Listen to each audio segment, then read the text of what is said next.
আপনার সর্দি হয়েছে, যতদিন পর্যন্ত সর্দি আপনার শরীরে থেকে যায় নাই, জ্বর যায় নাই, এতদিন আপনাকে ওষুধ খেতে হবে। আপনি যতদিন ইসলামের বিষয়টা মানবেন না, এতদিন প্রত্যেক একটি বিষয় আমি সচেতন বলবো। কি করবেন আপনি? আপনি কেন মানবেন না? মুসলমানের ঘরে জন্ম হয়ে ইমানদার নাম দিয়ে গরুর গোশতকে আপনি বলবেন আমি ইসলামের কোন রাজনীতি মানি না, সেটা আল্লাহ কোরআনে বলে তুমি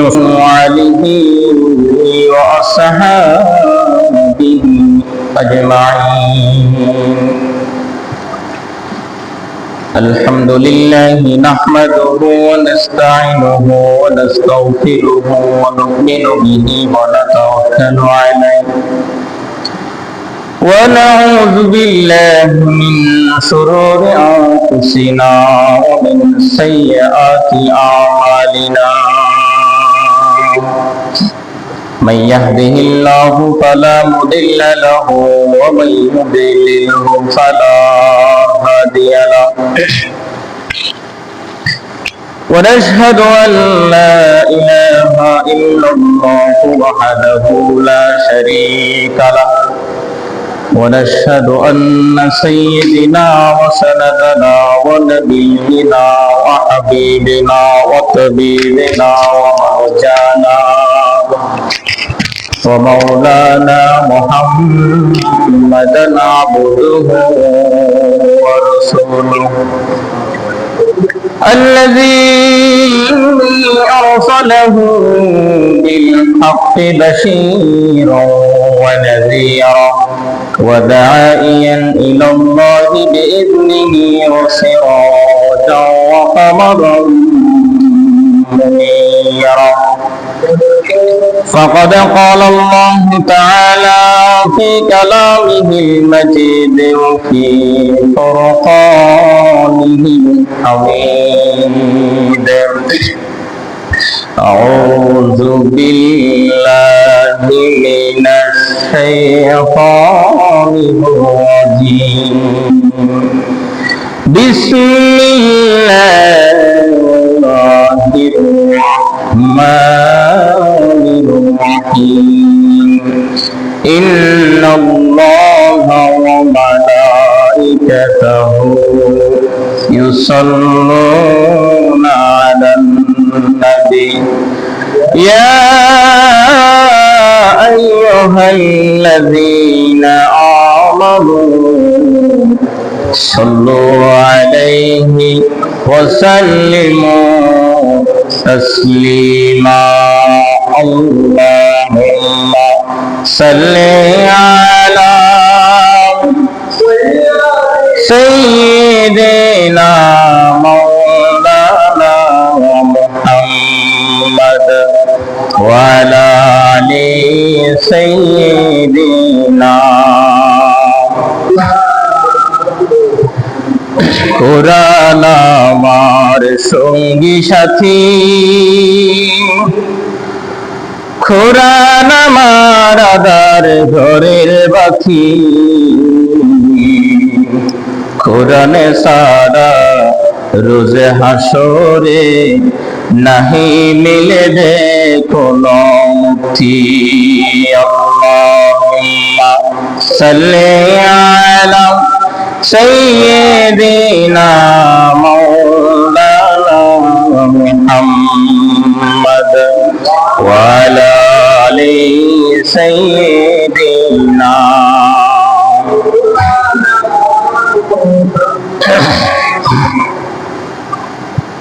মুসলমান আজি বলে গেলে কোরআন, মুসলমান আজ বলে গেলি কোরআন, তাই হয়ে গেলি পেরেশান।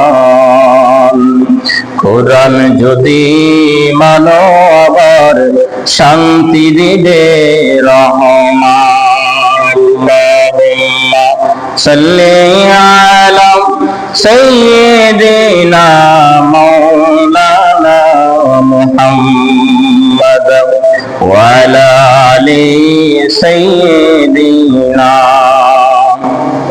مولانا محمد صلاة রাসূলুল্লাহ আলাইকুম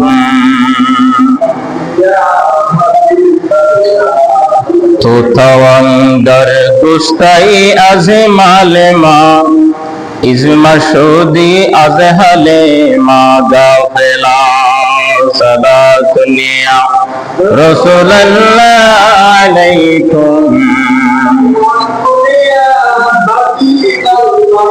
بلغ العلا بكماله كشف الدجى بجماله حسنت جميع خصاله صلوا عليه وعليه أعوذ بالله من الشيطان الرجيم بسم الله الرحمن الرحيم ألف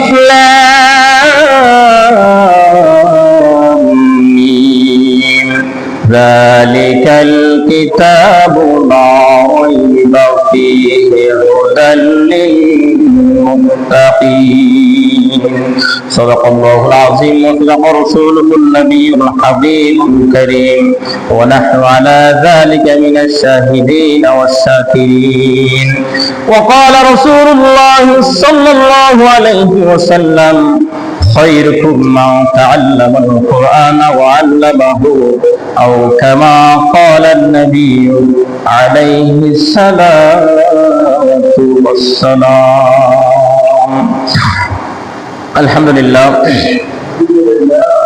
শুকর আদায় করছি আল্লাহ সুবহানাহু ওয়া তাআলার দরবারে যে আল্লাহ রাব্বুল আলামিন আমাদেরকে মানুষ বানিয়েছে, সৃষ্টির সারা জীব আশরাফুল মাখলুকাত বানিয়েছে,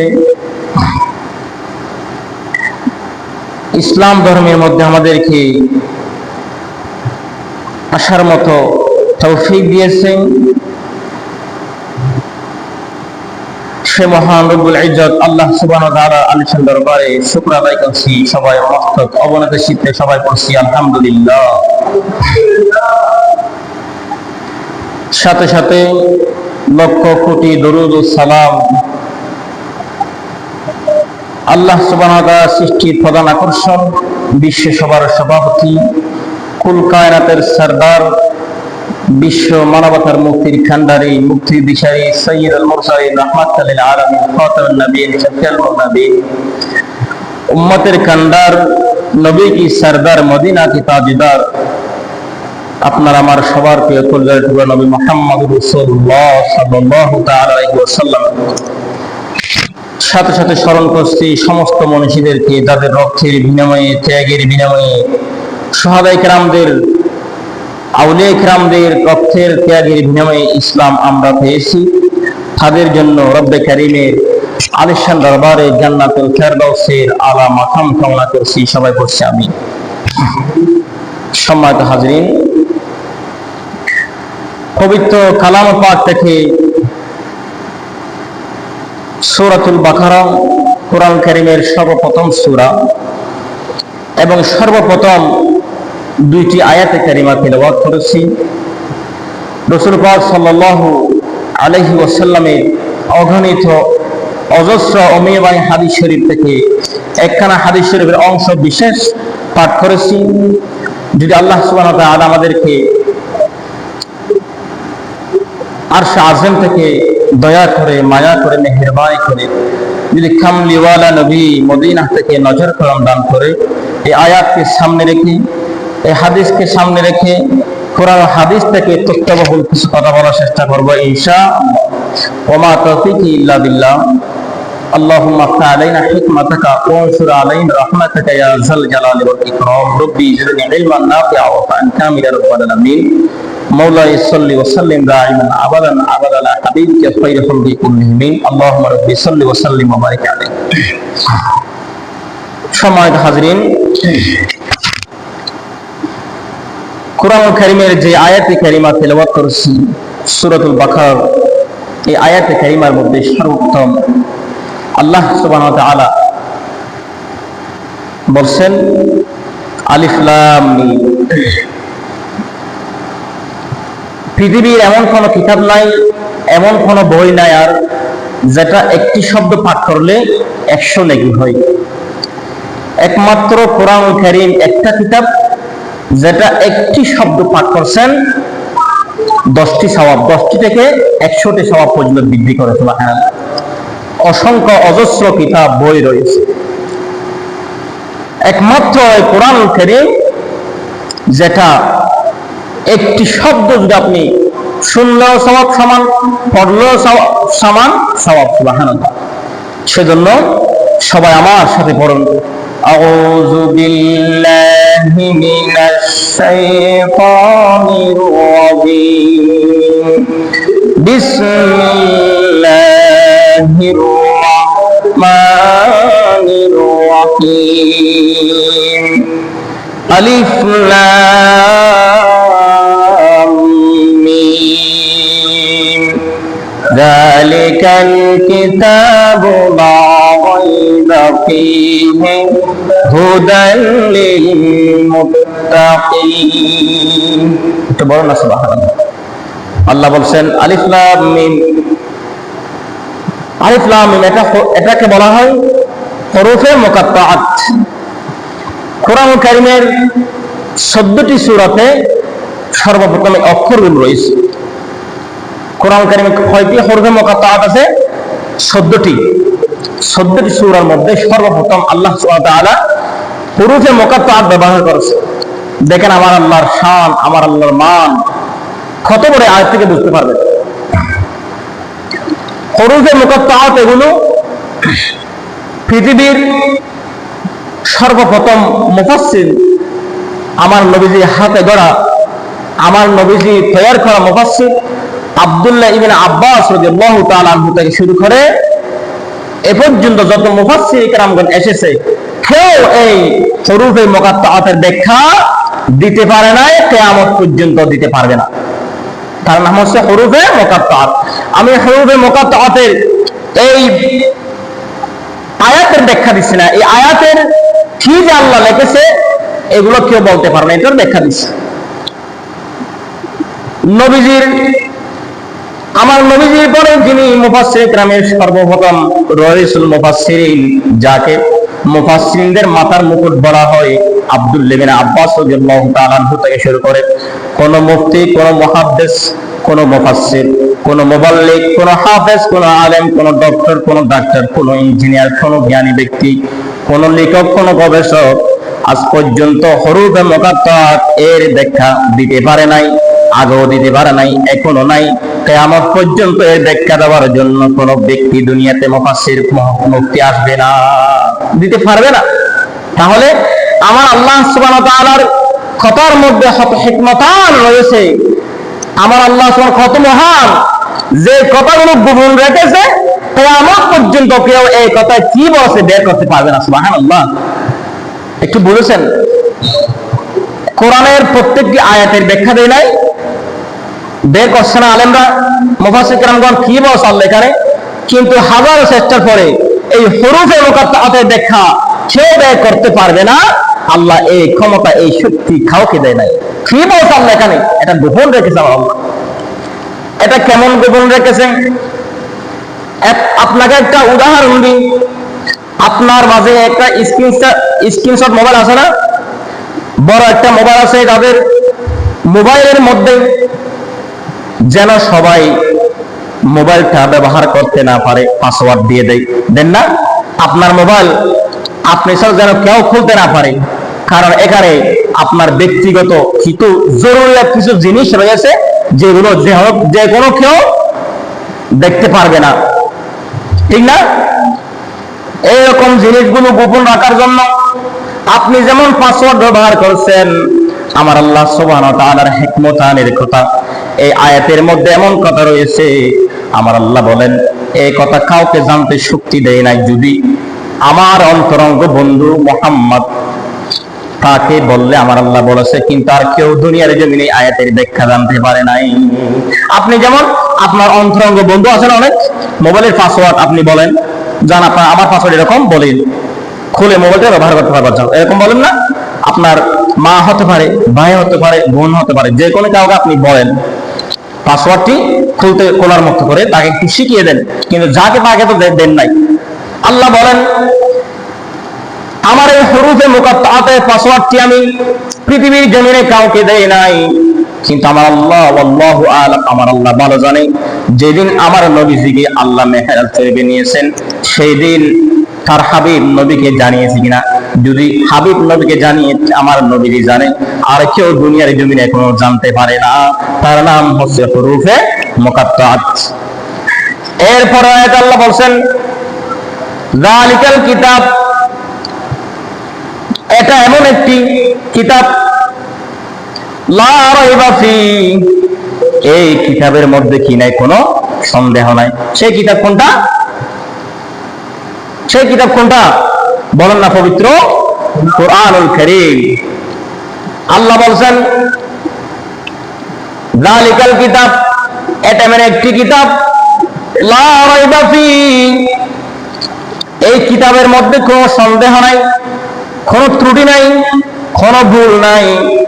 আমার এই কিতাবের মধ্যে একটি জের, একটি জবর, একটি পেশ, একটি নোক্তা, একটি জজম, একটি শব্দের কোনো ভুল কেউ দুনিয়ার জমিনে বের করতে পারবে না। দেখেন, দুনিয়ার জমিনে অসংখ্য মানুষ বই লিখে না? মুফাসসির কিরামগণ তাফসীর লিখে, মুহাদ্দিস কিরামগণ হাদিস শরীফের কিতাব লিখে, মুফতি কিরামগণ ফকিহগণে মুফতির ফতোয়াহের বই লিখে, গবেষকরা লেখকরা বই লিখে, বিজ্ঞানীরা তাদের বিজ্ঞানী লেখা লিখে, ডাক্তাররা ডক্টরের বই লিখে, এক একজনে এক একটা রেফারেন্স নিয়ে 2000 পৃষ্ঠা, 1000 পৃষ্ঠা, 500 পৃষ্ঠা, 200 পৃষ্ঠার বই লিখে না? লিখে। কিন্তু লেখার বই লিখতে গিয়ে সর্বপ্রথম বইয়ের লেখক বলে, কোরআনটির মান, মর্যাদা, সম্মান কতটুকু একটু ভালো করে মন দিয়ে শুনেন। এই কোরআনের দাম আমাদের কাছে নাই। যারা বই লিখে, পৃথিবীর সমস্ত মুহাদ্দিস, মুফতি, মুবাল্লিগ, হাফেজ, আলেম, ডক্টর, ইঞ্জিনিয়ার, ডাক্তার যারা বই লিখে, তা বইয়ের সর্বপ্রথম লিখে দেয় কি? সর্বপ্রথমে লিখে, আমার এই বইয়ের মধ্যে যদি কোনো ভুল থাকে দয়া করে আমাকে জানিয়ে দিবেন, আমি শুধরে যাব। এবং আরো লিখে কি? আমি আপনার প্রতি কৃতজ্ঞ হব। আমার ভুল যদি আপনি ধরিয়ে নেন, আমি কৃতজ্ঞ হব। লিখে না? তাহলে ভুল ধরিয়ে দিলে কৃতজ্ঞ হব মানে মানুষ মাত্রায় ভুল, মানুষ ভুলের ঊর্ধ্বে নয়। পৃথিবীর কোন ডাক্তার, কোন ইঞ্জিনিয়ার, কোন লেখক, কোন গবেষক বলতে পারে না আমার বইয়ের মধ্যে ভুল নাই, কিন্তু বলে আমার ভুল আছে, আমার ভুল থাকতে পারে, আমাকে একটু জানিয়ে দিবেন, আমি শুধরে যাব। কিন্তু আল্লাহ বলেন, আমার একটি কিতাব, এমন একটি কিতাব যে কিতাবের মধ্যে কোনো ভুল নাই। যালিকাল কিতাবু লা রাইবা ফীহি হুদাল লিল মুত্তাকিন। লা রাইবা ফীহি, আমার এই কিতাবের মধ্যে কোনো ভুল নাই, কোনো ত্রুটি নাই, ত্রুটি মুক্ত আমার এই কিতাব। সুবহানাল্লাহ। এরপর আল্লাহ কি বলছেন? হুদাল লিল মুত্তাকিন। লা রাইবা ফীহির পরে কি বলছে? হুদাল লিল মুত্তাকিন। এই কিতাবে রয়েছে মুত্তাকিদের জন্য হেদায়েত, পথ প্রদর্শক। ও বন্ধু, একটু কথাগুলো খেয়াল করুন, মনোযোগ দিয়ে শুনুন। আল্লাহ বলছেন এই কিতাবে রয়েছে হেদায়েত, রয়েছে মুত্তাকিদের জন্য। মুত্তাকি, ইত্তাকুল্লাহ, মুত্তাকি বলা হয় যাদেরকে, যারা আল্লাহকে ভয় করে। যারা আল্লাহকে ভয় করে। আল্লাহর ভয়টা কি রকম? মসজিদে ঢুকলে আল্লাহর ভয়, মসজিদ থেকে বের হয়ে গেলে আবার আল্লাহর কোনো ভয় নাই, গীবত শুরু। এটা কি আল্লাহর ভয়? মসজিদে আসলাম, আল্লাহুম্মা ফতাহলি আবওয়াবা রাহমাতিকা, আল্লাহ আপনার রহমতের দরজা দিয়ে ঢুকেছি, আপনি আমাকে রহমত দান করিয়েন, এটা বলে ডান পাড়িয়ে ঢুকছেন। ঢুকার পরে মসজিদের ভিতরে অনেক আপনার অন্তরে না আল্লাহর ভয় আছে। আল্লাহ বলছেন হুদাল লিল মুত্তাকিন, এই কিতাবটি, এই কিতাবের মধ্যে রয়েছে মুত্তাকিদের জন্য হেদায়েত, আমার ভয়কারীর জন্য হেদায়েত। ভয়কারী শুধু নামাজ পড়লে ভয়কারী নয় ও বন্ধু, আল্লাহর ভয়কারী ব্যক্তি, একটু আপনাকে ভাবতে হবে মুত্তাকি কাদেরকে আল্লাহ বলেছেন, সেটা আপনাকে একটু চিন্তা করতে হবে। যারা এই কোরআনকে মানে, কোরআনকে যারা মানে, কোরআনের ভিতরে কি বলেছে এটা যারা মানে তারা মুত্তাকি। কোরআনের ভিতরে নামাজের কথা আছে না নাই? শুধু নামাজের কথা আছে। নামাজ পড়লেই হবে না, নামাজটি কোরআনে যেমন ভাবে বলেছে তেমন ভাবে আপনাকে পড়তে হবে। সল্লু কামা রাআইতুমুনি উসাল্লি, যেভাবে পড়তে বলা হয়েছে সেভাবে পড়ার নামেই মুত্তাকি। পরের হক নষ্ট করতে পারবেন না। জমিনের মধ্যে আপনি শ্বাস করতে গিয়ে আপনার আইল শাস্তে গিয়ে আপনি আরেকজনের আইল আপনি টেনে নিলেন, নামাজ থেকে বের হয়ে আবার জমিনের মধ্যে আইল শেষে নিলেন, এটার নাম মুত্তাকি নয়। এটা হচ্ছে মুত্তাকির নামে আল্লাহর নামে দুঃখ দেওয়া। বন্ধু, কোরআনের মধ্যে আসলে আল্লাহকে পাওয়া যায় একমাত্র কিতাব এই কোরআনুল কারীম। যারা দুনিয়ার জমিনে কি করেছেন, দুনিয়ার জমিনে কোরআনকে মহাব্বত করেছে, কোরআনকে ভালোবেসেছে, কোরআনের প্রতি সম্মান রেখেছে, কোরআনের প্রতি ইজ্জত রেখেছে, তারা এই দুনিয়ার জমিনে আতিনা ফিদ দুনিয়া হাসানা ওয়া ফিল আখিরাতি হাসানা, তাদের জন্য দুনিয়া এবং আখিরাত কল্যাণকামী হয় আল্লাহ তাদের ভাগ্য পরিবর্তন করে দেয়। আসেন, কোরআনের কাছে আসলে কিভাবে আপনার ভাগ্য পরিবর্তন হয়। আপনারা সবাই জানেন আমার রাসূলের খলিফা 7 জন, সবাই জানেন ওমর রাদিয়াল্লাহু তাআলা আনহু নামটি পৃথিবীর মানুষের অন্তরে গাঁথা আছে, আছে না নাই? আমার নবীজির খলিফার মধ্যে 7 জনের মধ্যে দ্বিতীয় নম্বর খলিফা হচ্ছে ফারুক আজম ওমর ইবনুল খাত্তাব রাদিয়াল্লাহু তাআলা আনহু। ওমর ইবনুল খাত্তাব রাদিয়াল্লাহু তাআলা আনহু ছিলেন এমন একজন বেদুইন, এমন একজন পর্যায়ের লোক। মুসলমান ছিলেন না, তিনি ছিলেন কি বিধর্মী। এমন বিধর্মী তিনি ছিলেন, তিনি ঘোষণা দেওয়া, আরবের মধ্যে ঘোষণা দেওয়া হলো আজকে মুহাম্মাদের মাথা যিনি আনতে পারবে তাকে মোটাঅঙ্কের পুরস্কার দেওয়া হবে। কিন্তু কেউ সাহস করে নাই। ওমর বললেন আমি আনতে পারবো, আমি মুহাম্মাদের মাথা আনতে পারবো। বের হয়ে গেল রাঙ্গা খাবার নিয়ে, হাঁটতে হাঁটতে পথিমধ্যে একজন সাহাবী তার সাথে সাক্ষাৎ হয়ে গেল। সাক্ষাৎ হয়ে তিনি বললেন ওমর তুমি কোথায় যাও? ওমর রাদিয়াল্লাহু তাআলা আনহু নামটি ইসলাম আসার পরে, যেমন ওমর ইসলামে আসার পূর্বে নাম ছিল ওমর, দ্বিতীয় কোন নাম নাই। তিনি এমন একজন সাহাবী যার নাম ইসলামে আসার আগে ওমর ছিল, সেই নামটি আমার রাসূল আর পরিবর্তন করে নাই, কালেমা পড়ার পরেও সেই নামটি রেখে দিয়েছেন। সুবহানাল্লাহ। ওমর রাদিয়াল্লাহু তাআলা আনহুর সাথে সাহাবীর সাথে সাক্ষাৎ হয়ে গেল। ওমর তুমি কোথায় যাও এত রাগান্বিত হয়ে, তলোয়ার নিয়ে তুমি ভয়ানক ভাবে কোথায় যাও? সাহাবী বলল আমি যাচ্ছি সর্বপদ্মা হয়ে মুহাম্মাদের মাথা আনবো, আজকে মোটা অঙ্কের পুরস্কার নেব। ওমর বললেন, সাহাবী বললেন ওমর তুমি কি জানো না আল্লাহ কোরআনে কি বলেছে? আমাদের কি ইসলামের মধ্যে আছে? আল্লাহ কোরআনে বলেছেন কু আনফুসিকুম ওয়া আহলিকুম নারা, নিজে বাঁচো, আগে নিজে জাহান্নাম থেকে, অপরাধ থেকে, অন্যায় থেকে নিজে বাঁচো, তারপরে আহারাত পরিবার পরিজন আত্মীয় স্বজন পাড়া প্রতিবেশীকে বাঁচাও। ওমর রে, তোমার ঘরের মধ্যে কালেমা পড়ে মুসলমান হয়ে গেছে, তুমি আগে একটু খবর নাও, পরে তুমি অন্যের খবর নিয়ে মুহাম্মাদের মাথা নিয়ে। তোমার বাড়ির মধ্যে তোমার বোন ফাতেমা দেখো ইসলাম গ্রহণ করেছে, তিনি কান্না করে করে কোরআন পড়তেছে, তুমি গিয়ে একটু দেখো। ওমর রাগ করে কি বলেন, আমার বোন ইসলাম গ্রহণ করেছে, কালিমা পড়েছে, কালিমা পড়ে ফেলেছে।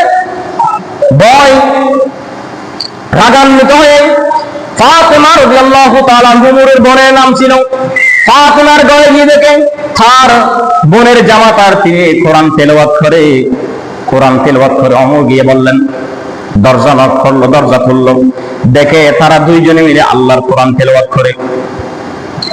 মার শুরু করলো, বোনকে মারতে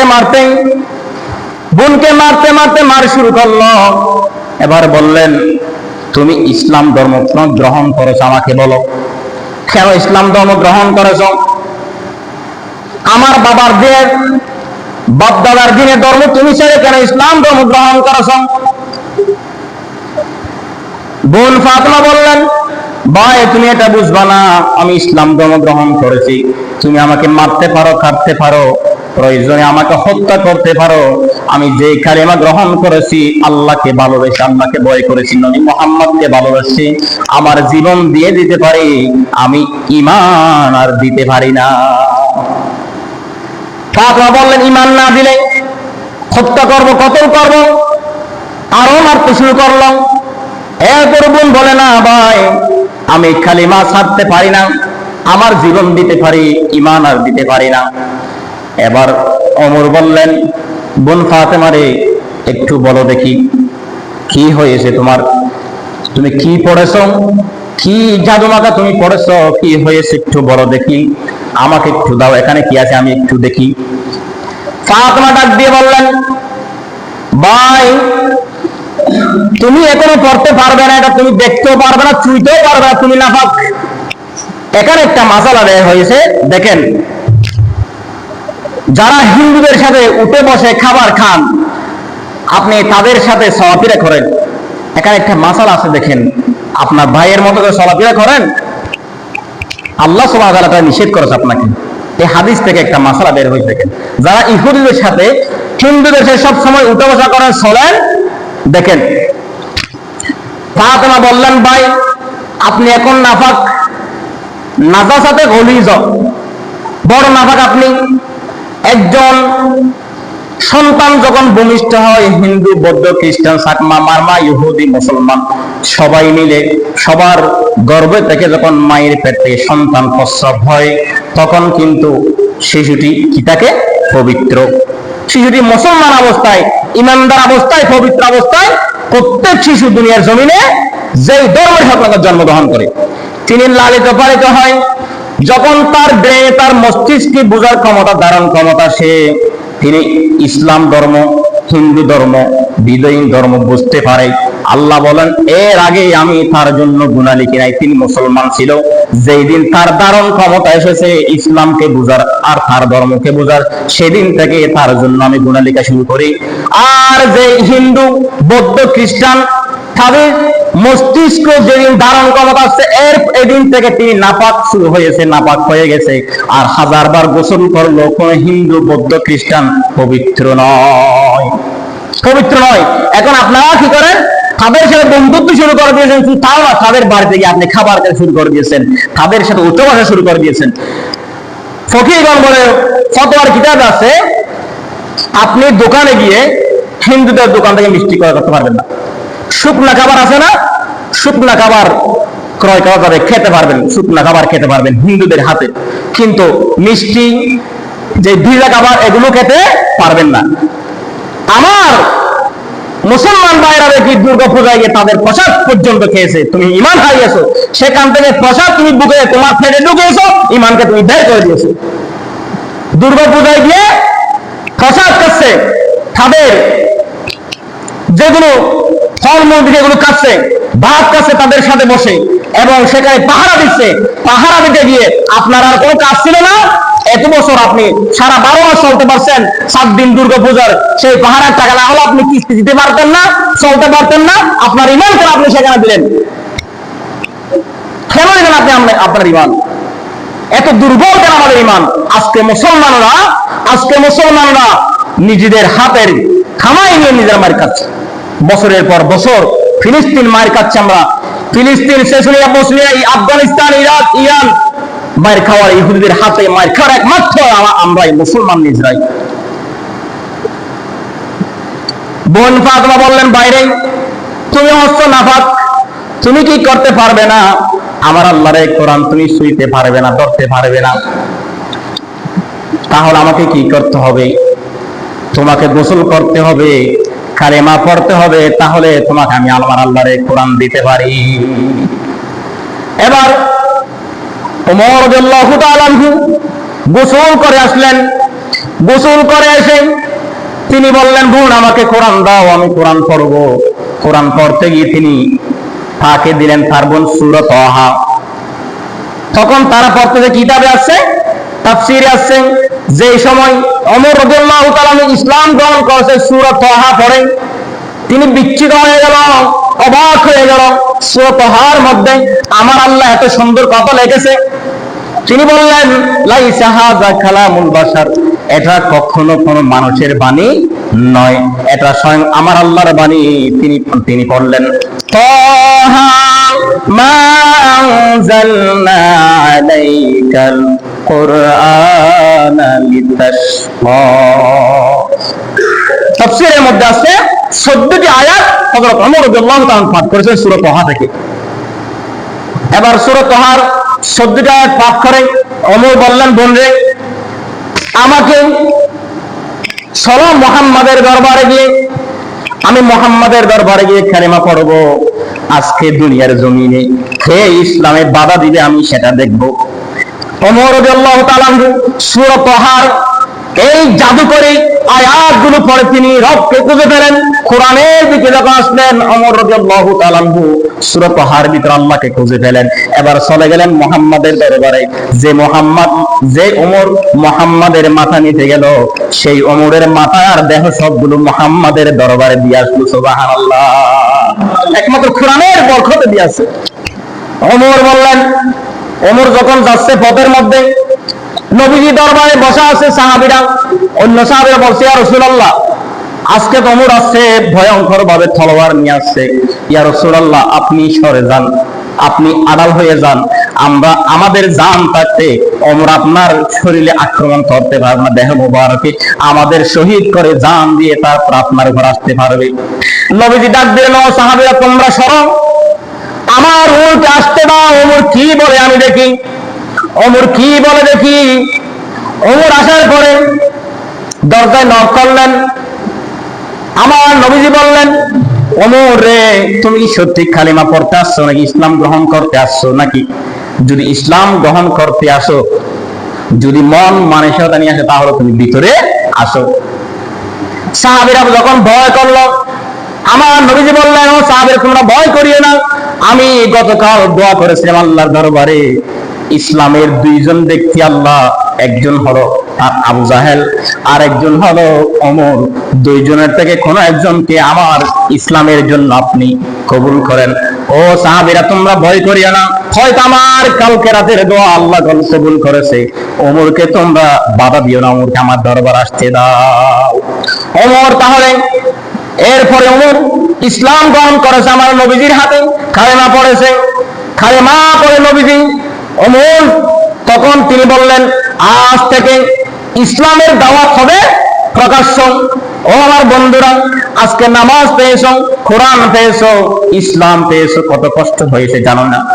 ওমর রাদিয়াল্লাহু তাআলা ইসলাম গ্রহণের আগে তারা এলাকার মধ্যে লুকিয়ে লুকিয়ে গোপনে গোপনে দিনের দাওয়াত দিত। কত মেয়ের খেয়েছে, কত নির্যাতন হয়েছে। এই যে জোহরের নামাজ, আসরের নামাজ সুপে সুপে কেন পড়া হয় আপনারা জানেননি? 5 ওয়াক্ত নামাজ পড়েন, সেটা কিন্তু কোন নামাজি ব্যক্তির জানা আছে কি? আমার জানা নাই। আমি বলতেই পারবো না কয়জন নামাজি ব্যক্তি সেটা জানে। এই যে জোহরের নামাজ, আসরের নামাজ হায় কাবার মধ্যে পড়তো, কাফেররা নামাজ অবস্থা আক্রমণ করবে বিদায় এই জোহরের নামাজ, আসরের নামাজ সুপে সুপে পড়া হয়। কত কষ্ট করে দিন প্রচার করেছে গোপনে গোপনে মেরে খেয়ে। আজকে সেই ইসলামের মধ্যে জন্ম হয়ে ইসলামের ঘরে থেকে তোমরা বলো আজকে আমরা শরীয়ত আইন মানি না, ইসলামের কোন আইন আমাদের ডিপার্টমেন্টে নাই, আমরা কোন শরীয়ত আইন কোরআনের বিধান আমাদের রাজনীতিতে নাই। নাউজুবিল্লাহ, নাউজুবিল্লাহ।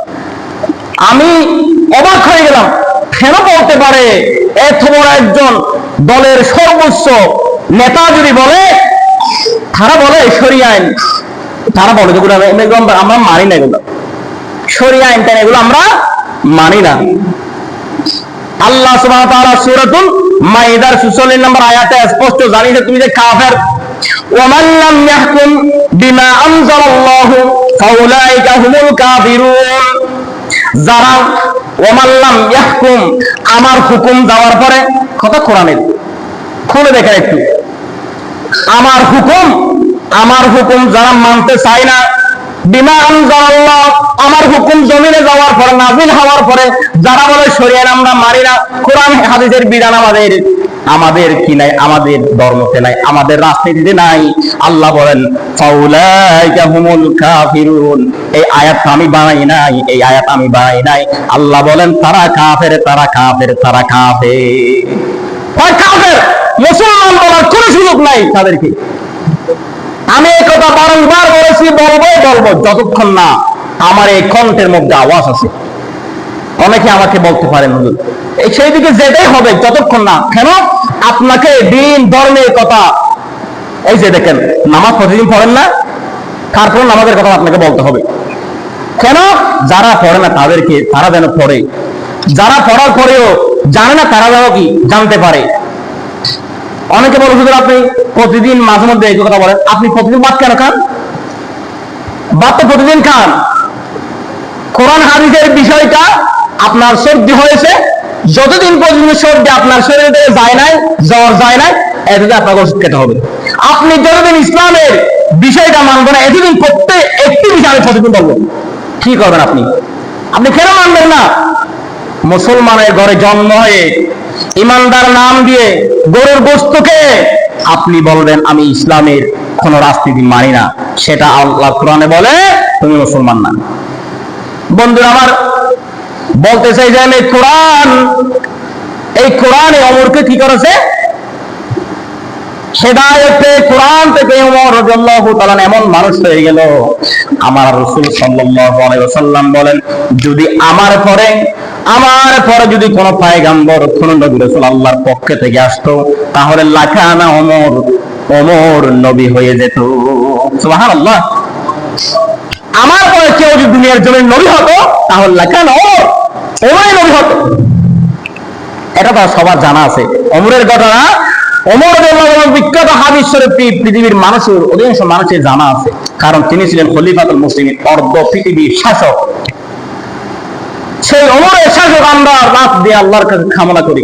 সেই ওমরের শাসক যদি জামানা যদি আবার আসে, আল্লাহর কসম, যারা মনে ভাবে, যারা মনে চিন্তা করে যদি কোরআনের শাসন কায়েম হয়ে যায় আমরা অশান্তি থাকবো, নয় ওয়াল্লাহি, যদি কোরআনের শাসন কায়েম হয়, বাপ আপনি উপবাস থাকবেন না, ভাই আপনি উপবাস থাকবেন না, আপনি অশান্তি থাকবেন না, আপনি দুঃখে থাকবেন না, আপনি সুখে থাকবেন, আপনি অভাবে থাকবেন না, অনাহারে থাকবেন না।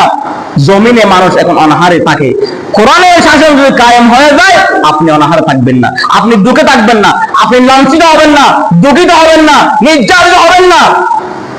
আপনি কেন বলেন আমি সেই কোরআনওয়ালাকে ভোট দেব না, আমি সেই কোরআনের পক্ষওয়ালাকে ভোট দেব না? কেন বলেন আপনি?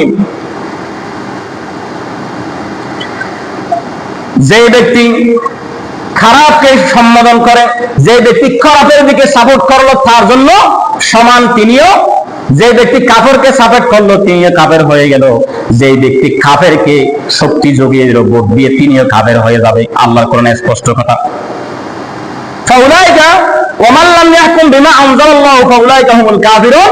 এই আয়াতের তাফসীরে মুফাসসির কেরামগণ লিখেছেন, আমি নাফরমানকে আপনি সাপোর্ট করেছেন, আপনি একজন নাফরমান হয়েছেন, আপনিও নাফরমান হয়ে যাবেন। ভাই এই দুনিয়াটা হচ্ছে 2 দিনের দুনিয়া, একটু চিন্তা করুন না আপনি। এই দুনিয়াটা মাত্র 2 দিনের দুনিয়া। আচ্ছা আপনাদের একটা কথা বলি, আগামী হারিয়ে কিয়ামত, এরকম একটা কথা বলে না মানুষ? কতবার শুনছেন আগামীকাল কিয়ামতের ময়দানে? আপনি শুনছেন? কেউ আমাকে বলি, ওয়াজের ময়দানে যখন মানুষরা, আলেমরা ওয়াজ করে, মাহফিল করে, তখন বলে কণ্ঠস্বরে যখন কিয়ামতের ময়দানে ওয়াজ করে, বন্ধুরা আগামীকাল কিয়ামতের ময়দানে, এরকম একটা ডাক দিয়েছে না? আপনারা এই কথাটি কোনদিন ভাবছেন? দেখেন আগামীকাল কিয়ামতের ময়দান কেন বলেছে? হাদিস শরীফে লিখেন, আগামীকাল কিয়ামতের ময়দান মানে কিয়ামত আগামীকাল হয়ে যাবে এটা নয়। আমি যে মসজিদ থেকে বের হয়ে বাড়িতে যাবে এটা আমার কোনো জানা নাই, নিশ্চয়তা নাই। কেউ খেতে গেছে, কেউ ক্ষেত খামারে গেছে, কেউ বাড়িতে বসে আছে, কেউ গাড়িতে বসে আছে, এমন অবস্থায় মৃত্যু উপস্থিত হয়ে যাবে। গ্যারান্টি নাই আমার কখন মৃত্যু চলে আসে। মৃত্যু আজকে, মৃত্যু আমার হয়ে গেল, মৃত্যুর পরে আমার জন্য কিয়ামত শুরু। আমি আজকে এই মুহূর্তে মরলাম, মৃত্যুর পরে প্রথম গাটি খবর আমার কিয়ামত, কিয়ামতের প্রথম গাটি শুরু। এই জন্য বলে আগামীকাল কিয়ামত। মানে আপনার জন্য, সবার জন্য, যিনি মৃত্যুবরণ করেছে তার জন্য কিয়ামত শুরু হয়ে গেছে। এই জন্য ভাই কয়দিন বাঁচবেন দুনিয়ায়? কেউ হয়েছেন 40 বছর আর বাঁচবেন 20 বছর, কেউ হয়েছেন 50 বছর আর বাঁচবেন 10-15 বছর। এই 10-15 বছরের জন্য রাজনীতি আপনি কত কিছু করে আপনার কোটি কোটি লক্ষ লক্ষ কোটি বছরকে আপনি বরবাদ করে দিবেন। আলোচনা তো যেতে পারলাম না, ঘন্টার পর ঘন্টা চলে যাবে আলোচনা যেটা রেডি করেছি। দুনিয়ার হায়াতটি হচ্ছে এমন হায়াত, আমি বারংবার অন্ততপক্ষে মাসে একবার হলে হাদিসটি একটু শোনানোর চেষ্টা করি আপনাদের। আজকে একটু শোনাই। দুনিয়ার হায়াতটা হচ্ছে কতটুকু সামান্যতম, কতটুকু সামান্য আর সামান্য আপনি জানেন? রাসূল বলেছেন পৃথিবীর সমস্ত সাগর, আটলান্টিক মহাসাগর, ভূমধ্য মহাসাগর, আরব বিশ্ব সাগর, চীন মহাসাগর, প্রশান্ত মহাসাগর, সব সাগরের পানি একত্রিত করলেন। সব সাগরের পানি একত্রিত করে সেখান থেকে আপনি একটা আঙ্গুল চুবাইলেন, মনে হয় পানি সব শুকিয়ে যাবে। সব সাগরের পানি একত্রিত করে আপনি আঙ্গুল চুবাইলে মনে হয় সব পানি শুকিয়ে যাবে, তাই না? সারা পৃথিবীর সাগরকে আপনি একত্রিত করার পরে একটা আঙ্গুল দিলে ওই সাগরের পানি কতটুকু উঠবে? আপনার আঙ্গুলে কতটুকু পানি লাগবে? আমার নবীজি বলেন হাদিস শরীফে, সারা পৃথিবীর সাগরকে একত্রিত করার পরে আপনার একটি আঙ্গুল চুবাইলে যেই পানি আঙ্গুলে লাগবে এটাই হচ্ছে আপনার দুনিয়ার হায়াত। আর যেই অবশিষ্ট পানি সাগরের মধ্যে থেকে গেলে এটা হচ্ছে দুনিয়ার হায়াত। এই জন্য আল্লাহ সুবহানাহু ওয়া তাআলা কোরআনে বলেন, ওয়ামাল হায়াতুদ দুনিয়া ইল্লা মাতাউল গুরুর। এই দুনিয়া হচ্ছে তোমাদের জন্য ধোঁকা। দুনিয়ার ধোঁকায় পড়ে তুমি এই যে আমাকে কি বলে গেলাম, আমি কে বলে গেলাম, আর দুনিয়া ও মাযরাতুল আখিরাহ, তোমাকে আমি পাঠাইলাম মাত্র বাজার করার জন্য, আখিরাতের জন্য। জাহান্নাম খালিদিনা ফিহা আবাদান আবাদান, জান্নাতুন তাজরি মিন তাহতিহাল আনহারু খালিদিনা ফিহা আবাদান আবাদান। যখন আপনি এই যে আখিরাতের জন্য আল্লাহ বাজার করতে পাঠাইলেন আপনাকে, আজকে আপনি 24 ঘন্টা খাওয়ার জন্য মাত্র 1 ঘন্টা 10 মিনিটের জন্য আপনি ফুলতলা জুট্টু করে গিয়ে বাজার করে আনেন। বাজার করতে গিয়ে যদি আপনি যদি বাজার করতে গিয়ে আপনার মন মতো বাজার করতে না পারেন, তাহলে বাড়িতে এসে আপনার বিবি বাচ্চা সবাই উপবাস থাকবে না? আর যদি আপনি কষ্ট করে পরিশ্রম করে টাকা জোগাড় করে বিকাল বেলা যদি বাজারে গিয়ে আপনি যদি কি করেন, ভালো তরকারি ভালো মাছ ক্রয় করে আনেন, তাহলে বিকেল বেলায় আনন্দ ফুর্তি করে সবাইকে নিয়ে বাড়িতে বসে রাত্রে খাবার, সকলের খাবার, 3 বেলা খাবার আপনি খাইতে পারবেন 10 মিনিটের বাজারে। আল্লাহ রাসূল বলেন, আদ-দুনিয়া মাযরাতুল আখিরাহ, ও দুনিয়ার মানুষ, আমি তোমাদেরকে দুনিয়ার জমিনে পাঠাইছি আখিরাতের বাজার করার জন্য। এই বাজার করতে গিয়ে তোমরা যদি বাজার না আনতে পারো, তাহলে তোমাদের জন্য জাহান্নাম খালিদিনা ফিহা আবাদান আবাদা, চিরদিন অনন্তকাল অনন্তকাল জাহান্নামের শাস্তি তোমাদের ভোগ করতে হবে। আর বাজার করছো তোমরা জান্নাতুন তাজরি মিন তাহতিহাল আনহারু খালিদিনা ফিহা আবাদান আবাদা, তোমরা যদি বাজার করে আসো, এখানে এমন সুখ তোমাদেরকে আমি দেব অনন্তকাল অনন্তকাল, যে কালে আর কোনো শেষ নাই, এমন কাল অনন্তকাল তোমরা সুখে স্বচ্ছন্দে তোমরা জীবন অতিবাহিত করবে। এখানে একটা বিষয় দেখেন, অনেকে বলে হুজুর এখানে গুনাহ করছে, কি হয়েছে যে এখন রকম করে, আমরা তো একদিন একদিন জান্নাতে যাব, একদিন একদিন মরে ফুরে ছাইটাই হয়তো জান্নাতে যাব, এই আশা করে। আবার কেউ বলে আমরা মৃত্যুর কিছুদিন আগে কালিমা পড়ে নেব। আল্লাহ বলছেন, আল্লাযী খালাকাল মাউত ওয়াল হায়াত, আপনাকে আপনার মৃত্যু আগে নির্ধারণ করেছে। আপনি কি জীবন আগে নির্ধারণ করে নাই? মৃত্যু আগে নির্ধারণ করেছে।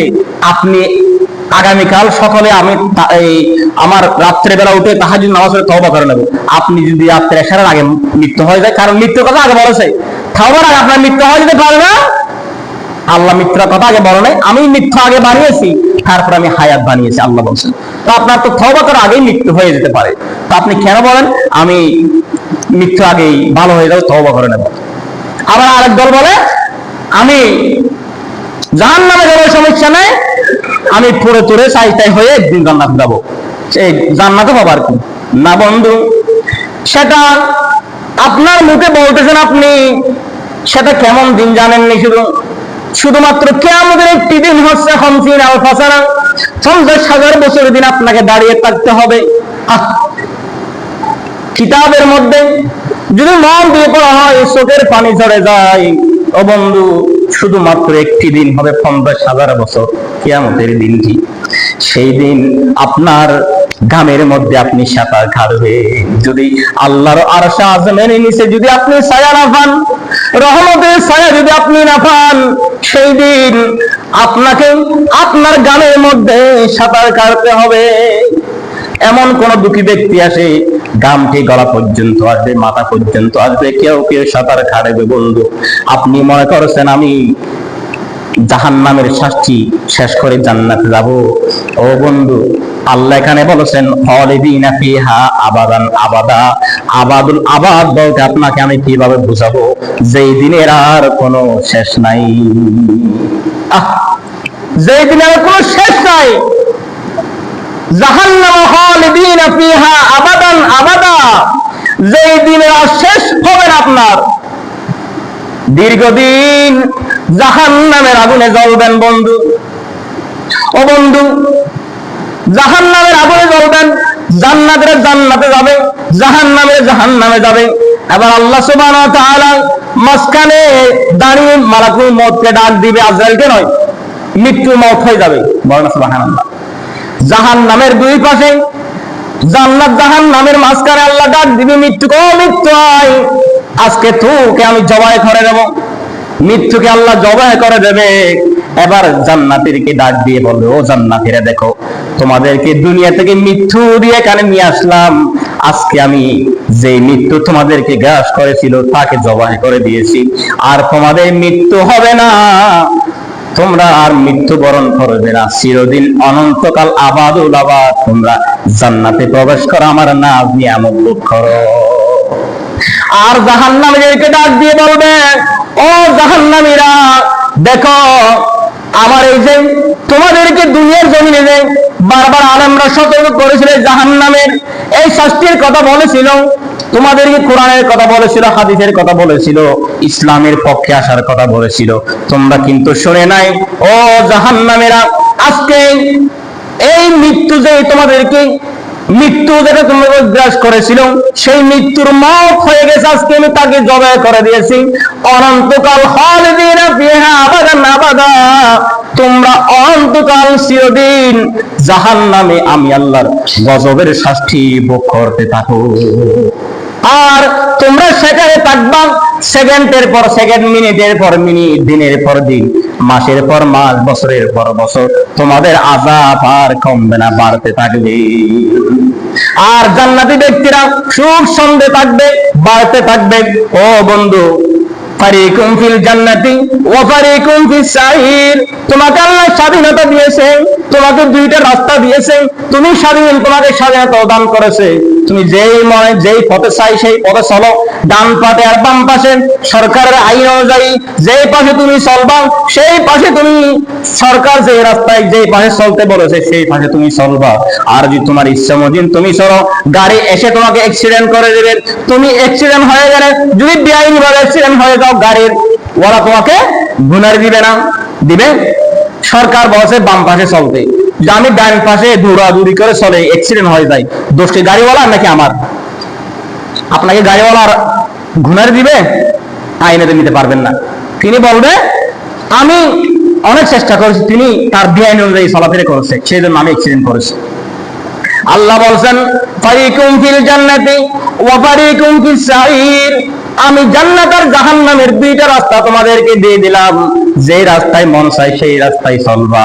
বন্ধু, তুমি যেই রাস্তায় গেলে জাহান্নামে যাইবা, সেই রাস্তায় তোমার মন চাইলে যাইবা, জান্নাতের রাস্তায় মন চাইলে যাইবা, কারণ আমি তোমাকে স্বাধীনতা দিয়েছি, তোমাকে রাস্তাও দিয়েছি, মানুষ বানিয়েছি, স্বাধীনতাও তোমাকে আমি দিয়েছি। আমি তোমাকে স্বাধীনতাও দিয়ে দিয়েছি, যেটা মন চাই সেটাই তুমি চলো, কিন্তু একদিন আমার কাছে আসতে হবে।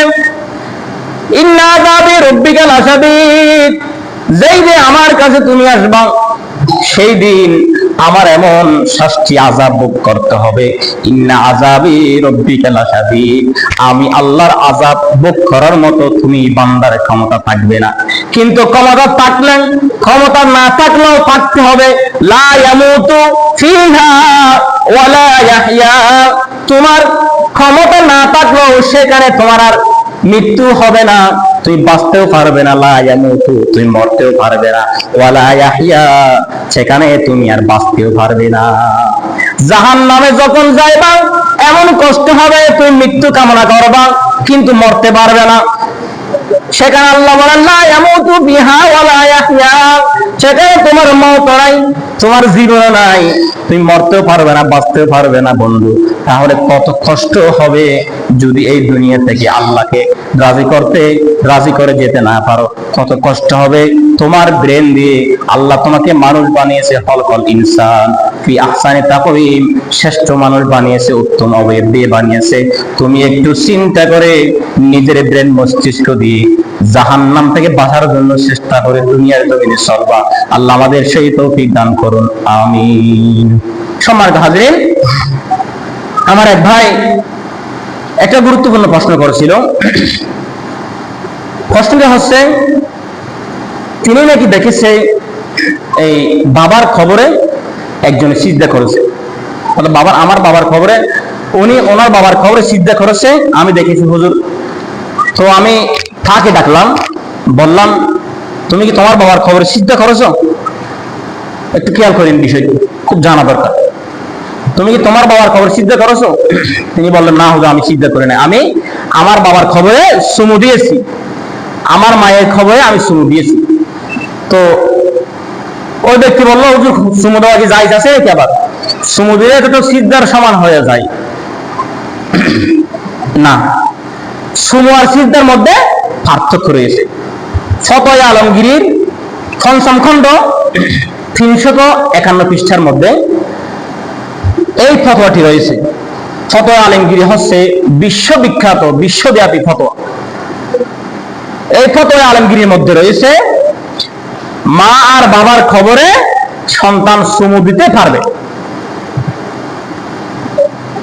ওয়ালা বাসা বিতাকবীরি খবর ওয়ালিদাইহি, ফতোয়া আলমগীরের ফতোয়ার মধ্যে স্পষ্ট আছে ওয়ালা বাসা বিতাকবীরি খবর ওয়ালিদাইহি, সন্তান বাবার মায়ের খবরে চুমু দিতে পারবে। এই সম্পর্কে হাদিস একটি আছে, অনেক লম্বা হাদিস শরীফ। এটা প্রসিদ্ধ হাদিস থেকে কি আছে? প্রসিদ্ধ হাদিস থেকে এটা প্রমাণ আছে, সন্তান যে বাবা মায়ের খবরে আর পায়ে আর মাথায় চুমু দিতে পারবে। কোন দিকে?